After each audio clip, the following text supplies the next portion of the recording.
তুমি কেন ফজরের নামাজ একটা বছর কোনোদিন ফজরের নামাজ পড়তে পারলা না? যুবক, তোমাদের মধ্যে যারা ফজরের নামাজ পড়ো না, তোমার মতো অসভ্য, তোমার মতো নির্লজ্জ, বেহায়া, তুমি খোদার জমিনে হাঁটো কেমনে? তুমি মাটির তলে হাঁটতে পারো না? তোমার মতো অসভ্য আর কোনো মানুষ হয়নি। বেহায়া কোথাকার। আল্লাহ রাসূল সাল্লাল্লাহু আলাইহি সাল্লাম বলেন, তাহাজ্জুদ নামাজ হাদিসে আছে, নবীজির জামানায় একবার সাহাবীরা বললেন একজন মুসলমানের ব্যাপারে, ইয়া রাসূলুল্লাহ, এই লোক সারা রাত ঘুমায় থাকে ফজর পর্যন্ত, কোনোদিন তাহাজ্জুদ পড়ে না। তাহাজ্জুদ মানে ফজর না, ফজরের আগের নামাজ। কথা বোঝেন নাই আপনারা? নবীজির সাথে সাথে মিশকাতে আমরা নিজে পড়ছি, আল্লাহ রাসূল বললেন, যালিকা রাজুলুন বালা শাইতানু ফি উদুনাইহি। নবী বলেন, তাহাজ্জুদ পড়ে না কখনোই, তাহলে তো এটা এমন একটা লোক যার দুই কানে শয়তান পেশাব করে দিছে। আছে কিনা হুজুর? শয়তান মুত্তা দিছে তার কানে। তাহলে যেই যুবক, যেই মুসলমান ছেলে মেয়ে নারী পুরুষ একটা বছর 6টা মাস কোনোদিন ফজরের নামাজ পড়ে না, নবীজির সামনে যদি এই ডাকাতের কথা বলতো তো কি বলতো? নবীর সামনে যদি বলে, ইয়া রাসূলুল্লাহ, আপনার উম্মতের এই ডাকাতে 1 বছর কোনোদিন ফজরের নামাজ পড়ে না, তার ব্যাপারে আপনার মন্তব্য কি? তো রাসূল বলতেন, নবী শুনলে বলতেন, শয়তান তার পুরা শরীরে পায়খানা করে দিছে। হ্যাঁ, লজ্জা থাকলে হাসো না। মানুষের বাচ্চা যদি হও, হাসো না। যদি মুসলমান মার ঘরে জন্ম নিয়ে থাকো, কেন সেজদা দিবা না? এই বেটা, কেন সেজদা দিবা না? নবীজি সাল্লাল্লাহু আলাইহি সাল্লামের স্পষ্ট হাদিস, ফজরের নামাজ যে পড়ে না, নবী বলেন, ওয়া ইল্লা আসবাহা খাবিসান নফস কাসলানান। নবী যে বলেন যে ফজরের নামাজ পড়ে না, শুনতেছেন সবাই? ওই শুনতেছেন আপনারা? রাসূল বলছে যে ফজরের নামাজ পড়ে না, সে খবিস, খবিস, খবিস, এটা খবিস, বেটা খবিস, এটা খাবিসান নফস কাসলানান, এটা অলস, অকর্মণ্য, অপদার্থ। এগুলো পদার্থ ফেলাসি, আকামলা। এজন্য দয়া করে জিন্দেগির কদর করেন, বলেন ইনশাআল্লাহ। আল্লাহ আমাদেরকে তৌফিক দান করেন। হিম্মত চাই, হিম্মত। বন্দেগীর জন্য হিম্মত দরকার, হিম্মত দরকার। আপনারা, আমরা মানুষ, আমরা মুসলমান। আজকে বাপ আমরা আগাইতে পারছি না আমাদের খামখেয়ালির কারণে। আজকে সারা পৃথিবী আমাদেরকে বিদ্রুপ করে, মুসলমানের বিরুদ্ধে ষড়যন্ত্র করে, মুসলমানের উপরে জুলুম অত্যাচার করে, মুসলমানের যুবককে নিয়ে আপনার মস্কারি খেলে, তামাশা করে, একবার দুষ্টামি করে এটা যেন পাগলের মতো বানায় ফেলছে। মুসলমানের যুবককে একবার বেঈমানে বলে চুলে দিক দিয়ে কাইটা ফেলাই দে, এতে লাখ লাখ যুবক ফেলে দিল। পরের মাসে বলল, বেঈমানে বলল যে এবার চুলে দিক দিয়া ফেলা, এবার দিল এদিক দিয়া ফেলাইয়া। পরের মাসে বলল চুল চারিদিক থেকে কাইটটা একদম সমান করে মাঝখান দিয়ে একটা পাখির বাসার মতো চুল রাখ। যুবক এটাও লাখ লাখ করলো। তাহলে তোমারে যে পাগলের মতো, ছাগলের মতো তোমারে ঘুরাইতেছে, তুমি আহাম্মক বুঝো না? তুমি বুঝো না? হ্যাঁ, তোমারে 3 বছরের ভিতরে কয়টা ফ্যান বদলাইল? আমার 42 বছরের ভিতরে লুঙ্গি বদলাইতে না, অসুবিধা কি? তোমার কে তোমার ফ্যান্ড বদলাইলো? একবার সিফা, একবার ডোলা, একবার মারু আপ প্যান্ট, একবার ফুল আপ প্যান্ট, একবার মাঝখান দিয়া সিরা, একবার পিছন দিয়া তুমি টাইন নাইডারে উঠাও, কাইডারে একবার রাবার দিয়ে গলার লগে লাগাইলে। তার বাচ্চাদের কি প্যান্ট কয়? এই যে একটা ফ্যান হাফ প্যান্ট আছে না, এটা গলা সহ লাগাই এলা। ঘটনাটা কি বুঝা তো উচিত। আরে আমার লইয়া ক্যারিং শুরু করি। আমি তো প্রায় বলি, আমি যদি এই লোকটারে এখন বলি, এই ছেলেটারে যে তুমি একবার দাঁড়াও, দাঁড়াইলো, আবার বইলো, আবার একটু কাইতইলো, আবার এদিকে কাইতো, ঠ্যাং ধরে ডালবি দাও, দিল ঠ্যাঙালি। এরপর হে কি করবো? আমার ওইটা কি পাগল ধরে আনছে? কথা বলে না, বলবে কি? আরে আরে এটা কি পাগল? এবার আমার লইয়া গেরুম শুরু করছে। একবার কয় ডান দিকে, একবার কয় বাম দিকে, একবার কয় ঠ্যাঙালগি দাও। বলবে কি না? বলেন না কেন? যেই কোনো মানুষ বলবে এটা যে আমার লইয়া কে পাগলামি শুরু করলো। আজকে মুসলমানের ছেলেদেরকে নিয়ে, যুবক যুবতীদেরকে নিয়ে বেঈমান এরকম তামাশা খেলতেছে, মজাক করে, ঠাট্টা করে। হ্যাঁ, দেহি চাইছিল ইন্ডিয়া কই হালাই তো দেহি ভালাইনি, হালা ইন্ডিয়া ফালাই তো দেহি ভালায়, যেটা কয় বেঈমানে ওইটাই করে, যেটা বলে বলছে বেড়ি লইয়া মোটরসাইকেল চালাও, হ্যাঁ দিল তো সাইরা, ডাকাততে ছাড়লো, কক্সবাজার গিয়ে থাম। অসভ্য মেয়েরে বলছে পিছন দিক দিয়া জড়াইয়া ধরো, এটাই ডিজাইন, দিল জড়াইয়া ধইরা। লাখ লাখ মানুষ দুই পাশে রাস্তা থেকে দেখতেছে, আর এই অসভ্য বেহায়া একটা যুবতী, সে যুবকের পিছন দিয়া জড়াইয়া ধইরা ঢাকা থেকে চিটাং। হায় হায় হায়, মানুষ এত নিকৃষ্ট হয় কেন? মানুষ এত নির্লজ্জ হয় কেন? মানুষ এত বেহায়া হয় কেন? বলেন মিয়া। জিন্দিগি মানেই মোবাইল, জিন্দিগি মানেই ফেসবুক, জীবন মানেই ইউটিউব, জীবন মানেই এই বড় মোবাইল। আমরা পৃথিবীতে আসছি শুধু এই মোবাইলের জন্য ভাই। রাত নাই, দিন নাই, সকাল নাই, দুপুর নাই। আহা, কেমনে বললে বুঝবে? আমার মাঝে মাঝে পাগলের মতো অস্থির হয়ে যায় যে হায়, কেমনে বললে বুঝবে আমার সন্তানেরা, আমার বন্ধুরা, আমার ছেলেরা, আমার যুবক যুবতী বোনেরা, ভাইয়েরা কেমনে বুঝবে যে এটা তো তাদের জিন্দিগি শেষ করে দিচ্ছে, জীবন শেষ করে। অভিভাবকের গাফলতি, সন্তানদের বেপরোয়া জিন্দিগি, আমাদের দেশ, আমাদের সমাজ, আমাদের ইসলাম, আমাদের দ্বীন একেবারে শেষ করে। অভিভাবকও গাফেল, সবাই গাফেল, সবাই গাফেল। আল্লাহ আমাদেরকে মাফ করে দেন। এজন্য প্রিয় ভাই আমার, ফিরে আসেন। প্রত্যেকের কাছে অনুরোধ করছি, আল্লাহ তাআলার বন্দেগীর দিকে ফিরে আসেন, ইবাদতের দিকে ফিরে আসেন। আল্লাহ তাআলা প্রত্যেককে তৌফিক দান করেন।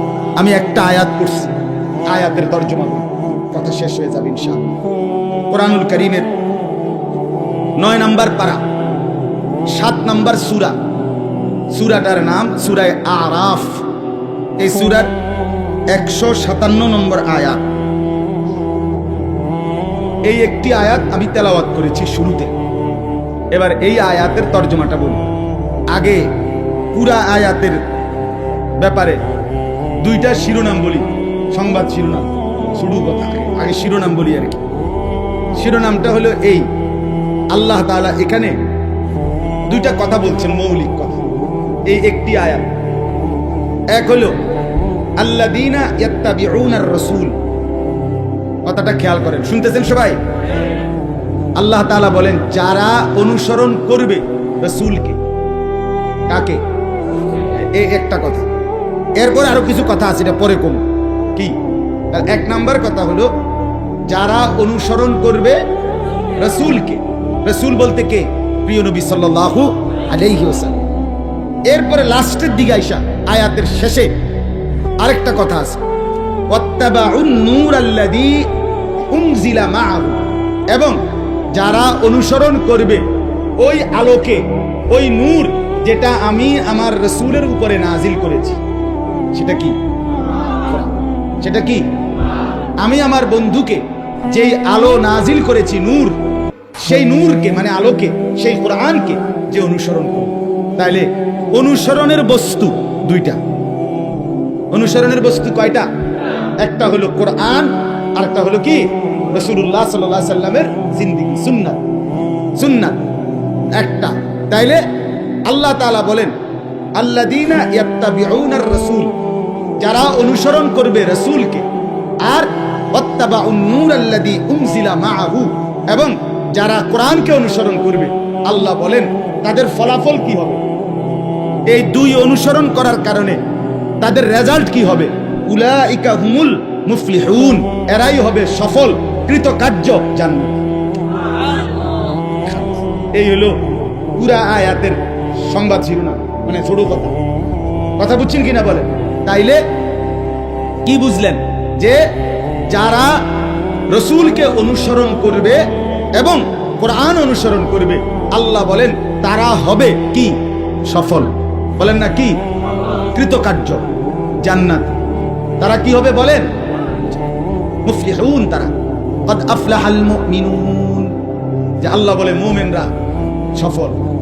তো আল্লাহ পরে জিজ্ঞেস করেন আল্লাহ সফলতা বলতে মানে কি? সফল কি? তারা আগে চাইতে ভাত মাছ বেশি খাবে নাকি? বিল্ডিং টিল্ডিং পুরা ফুল টাইলস, এটা না? আল্লাহ বলেন আল্লাযীনা ইয়ারিসুনাল ফিরদাউস, সফল মানে অচিরেই তারা জান্নাতুল ফিরদাউসের উত্তরাধিকার। তাহলে সফলতা মানে জান্নাতি হওয়া। সফলতা মানে কি হওয়া বলেন না? আমরা বুঝি না, আমরা বুঝি না বাপ। আমরা বুঝি সফলতা মানে দুনিয়া অর্জন, দুনিয়া অর্জন। যেটা তার 3 ছেলের বিদেশ পাঠাইছে, 4টা মেয়ে বিয়ে দিছে, 2 বিল্ডিং করছে, 4টা করে রুম, ভিতরে 2টা করে বাথরুম, টাইলস চলা। আগে পূর্বপুরুষ মাটিতে মুক্ত হয়, ওরা জীব নায়নাথপুর টাইলসের মধ্যে। অনেক বড় সৌভাগ্য ওনার, কপাল, সান কপাল, টাইলসের মধ্যে। এটা এত বড় নিয়ামত আর কি হতে পারে। বাহ বাহ বাহ, সফল। অন্য মানুষে হেবড়ারে কয় আপনি কি তামনে তো সেরে গেছে, উনি সেরে গেছে। কি লেগে সেরে গেছে হেবড়া? ওই যে হেবড়া 3 ফুট বিদেশ, মেয়েও বিয়ে দিয়ে ফেলছে, বিল্ডিংও করে লাইছে, আর সমস্যা কি তা ওনার? বুঝেন নাই কথা? আমরা মনে করি উনি সেরে গেছে, উনি সফল, উনি কৃতকার্য। আমি যদি প্রশ্ন করি আপনার 3 ছেলে 3 জন নামাজ পড়ে তো? আমি যদি প্রশ্ন করি আপনার 3 ছেলে বহির্বিশ্বে ইনকাম যে করে শতভাগ হালাল? আপনার 3 ছেলের বউ পর্দা করে তো? আপনার 4টা মেয়ে বিয়ে দিছেন, শ্বশুর বাড়িতে তারা নামাজ পর্দা ঠিক মতো করে তো? নায়নাথপুর ছেলে পেলে সবাই আল্লাহর কোরআন পড়তে পারে তো? তখন আর কোনো জবাব আসবে না, তখন আর কি আসবে না? সফলতা কিভাবে, সফলতা কিভাবে হলো বলে? এই জন্য বাপ আমার, এক মুসলমান পরিচয় দিলে, আমরা যদি নিজেকে পরিচয় দেই মুসলমান, আমরা যদি বলি আমি মুসলমান খোদার কসম, তাইলে আমাদের সফলতা দুনিয়া অর্জন না। দুনিয়া অর্জন হইলে সফল হয় না। দুনিয়া অর্জন হইলে যদি সফল হতো তো সমস্ত কাফের বেঈমান তারা 1 নম্বরে সফল।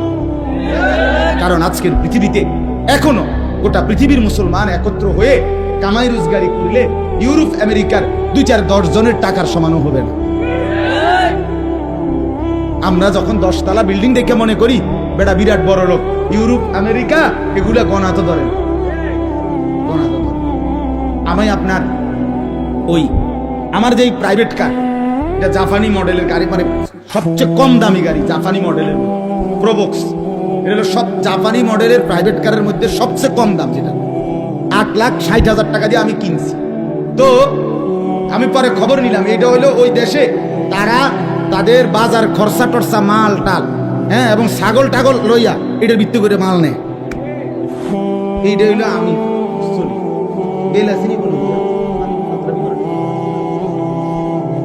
কথা বলেন না কেন? মানে যেটি দিয়ে হারা কি করে আপনার এই ফাঙ্গাস তেলাপিয়া দৈন্যতা কাঁচামরিচ নেয় ভাই। তাইলে দুনিয়া নিয়ে অহংকার করার কোনো লাভ নেই, কোনো লাভ। আরো কামাই করলেও দুশ্মনের বেঈমানের দুনিয়ার মাল আর সম্পদের মতো মুসলমান ধারে যাইতে পারবে না। কেন পারবে না? প্রশ্ন হলো রব্বুল আলামিনের ওয়াদা, দুনিয়া আমি আমার ইমানদার বান্দাদেরকে পূর্ণ দেব না। কথা বলেন না কেন? আল্লাহ নিজে বলছে আমি দেব না বেটা, আমি আমার ইমানদার বান্দাকে জান্নাতে আখিরাতে পূর্ণ নিয়ামত দেব। সেদিন তারা ফালা তা'লামু নাফসুম মা উখফিয়া লাহুম মিন কুররাতি আ'য়ুন, দেখবে জান্নাতের নিয়ামত, এক এক নজরে চোখ ঠান্ডা হয়ে যায়, চোখ ঠান্ডা হয়ে যায়। এজন্য বললাম সফলতা আখিরাত, সফলতা জান্নাত, সফলতা ডান হাতে আমলনামা পাওয়া, সফলতা কবরে 3টা প্রশ্নের জবাব ঠিক মতো দিতে পারা, সফলতা হাসরের ময়দানে মিজানের পাল্লায় নেকি ভারী হওয়া, সফলতা ফুলসিরাত বিজলির মতো পার হওয়া, সফলতা অনন্তকালের জান্নাত লাভ করা, সফলতা আল্লাহ তাআলার দিদার নসিব হওয়া, সফলতা রব্বুল আলামিনের সন্তুষ্টি লাভ করা। ওয়া রিদওয়ানুম মিনাল্লাহি আকবার। আল্লাহ বলেন আমার সন্তুষ্টি সেটাই হচ্ছে সবচেয়ে বড়, সবচেয়ে বড়। ফামান যুহজিহা আনিন নার ওয়া উদখিলাল জান্নাহ ফাকাদ ফাজ। রব্বুল আলামিন বলেন যাকে জাহান্নাম থেকে মুক্তি দেয়া হলো, অতঃপর যাকে জান্নাতে ঢুকানো হলো, ফাকাদ ফাজা। রব্বুল আলামিন কোরআনে বলেন সেই কেবল সফল হলো। ফাকাদ ফাজা, ফাজা আল ফাউজ, সেই কেবল কি হলো? তাইলে রব্বুল আলামিন বললেন জাহান্নাম থেকে মুক্তি পেলে জান্নাতে প্রবেশ করলে সফল হয়, এর আগে বন্ধু সফল হয় না। ওয়াকালুল হামদুলিল্লাহিল্লাযী আযহাবা আন্নাল হাযান।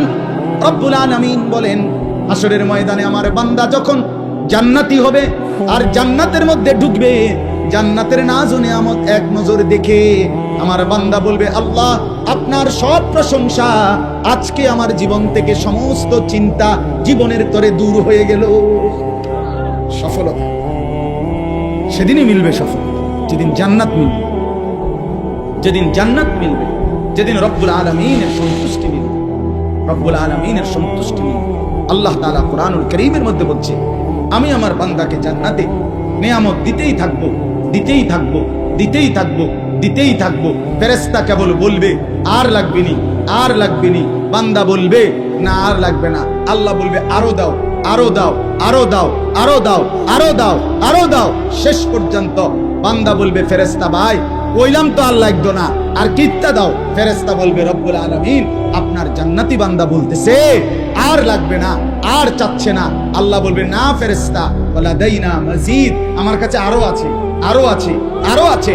এবার ফেরেশতা বলবে, আল্লাহ এবার তাইলে কি দিবেন আপনি, আর কি দিবেন? তো রব্বুল আলামিন বলবে, ফেরেশতা আমার 70,000 নূরের পর্দা সরায়া দাও, এবার জান্নাতি বান্দা আমাকে দেখবে, আমি তাকে দেখব। হ্যাঁ, এটা ইয়াকিন আমাদের, আলহামদুলিল্লাহ, এটা হবে নিশ্চিত, হবে নিশ্চিত। বন্ধু আমার, তুমি যদি সিনেমার নর্তকীর কথা বুঝতে পারো, তুমি যদি টেলিভিশনের ফুটবল ক্রিকেটের খেলোয়াড়ের মতো কথা বিশ্বাস করতে পারো, তুমি যদি টেলিভিশনের খবর মানতে পারো, স্বীকার করো আমি আরশে আজিমের মালিক আল্লাহর কথা স্বীকার করবো না কেন? কথা বলেন না কেন? আমনে যে শিক্ষারাই এখন খবরে কইছে, বেড়া খবরে সঠিক না হলে নি খবরে কয়, আমনে বেড়িতে কইছে খবরের ভিতরে, আমনে তেইটা এত মজবুত হয়ে গেল। তাহলে দুনিয়ার মহিলা বললে আপনার কাছে যদি টেলিভিশনের খবর এত নিশ্চিত হয়, আমার কাছে আমার রব্বুল আলামিনের খবর, আল্লাহর কথা, রাসূলের কথা, সেটা আমার কলজার মধ্যে নিশ্চিত হবে না কেন? এজন্য আমার শায়েখ আরিফ বিল্লাহ আল্লামা মুফতি মুশতাকুন নবী কাসেমি হযরত দামাত বারাকাতুহুম প্রায় বলে যে, যুবক আজকে তুমি মানুষের বেডি চাও, আমি হাসরের ময়দানে একসাথে 70,000 হুর জান্নাতি নারী একসাথে দেখব।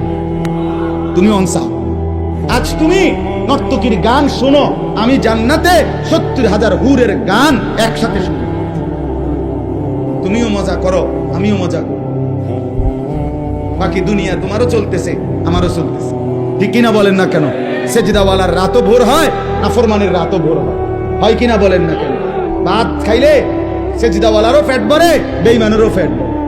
গরুর গোশত নামাজির লাগে যে এই স্বাদ, নাফরমানের লাগে এই স্বাদ। কথা বলেন না কেন? তাহলে আর অসুবিধা কি? তুমি বেশি কি আগাইছ, বেশি কি অর্জন হয়েছে বলেন? দুনিয়ার এই সুদখোর, ঘুষখোর, এই সিটার বাটপাররা, হারাম রোজগারকারীরা, এরা দুনিয়া বেশি কি ভোগ করছে, কোনান দিয়ে আগায় গেছে আম করতে। কথা বলেন, এখন বাজে 7:40, মনে করেন এখন বাজে কত? আমরা যারা মাগরিবের নামাজ পড়ছি তারা এখন বাজে কয়টা? আর যারা এখন আপনার সুদখোর, ঘুষখোর, বেনামাজি, এখন কয়টা বাজে? তো হেতে কিতা গেছে, হেতের যদি 8:50 বাজে তো তুই না আগে যেত। কথা বলেন, কি রে বেটা, তুই আমার থেকে কি আগাইছ? তুমি তোমার যে সময় 7:40 বাজে, আমারও তো এই সময় 7:40 বাজে। এই জন্য দুনিয়া আগায় না, দেখা হবে হাসরের ময়দানে। শায়েখ বলে, কথা হবে হাসরের ময়দানে, বুঝা যাবে হাসরের ময়দানে কার মা আছে কার মা। আল্লাহ বুঝার তৌফিক দান। তাহলে কি বললেন? যারা অনুসরণ করবে কাকে? রাসূলকে। আর অনুসরণ করবে কাকে? কোরআন। তারা কি হবে? সফল হবে। কি হবে বলেন? আর সেই সফলতা মানে জান্নাতি হবে। বলেন না, কথা কর না। সফল হবে মানে কি হবে? জান্নাত। সবাই বলেন কি হবে? আবার বলেন কি হবে? জান্নাতি হব তো ইনশাআল্লাহ।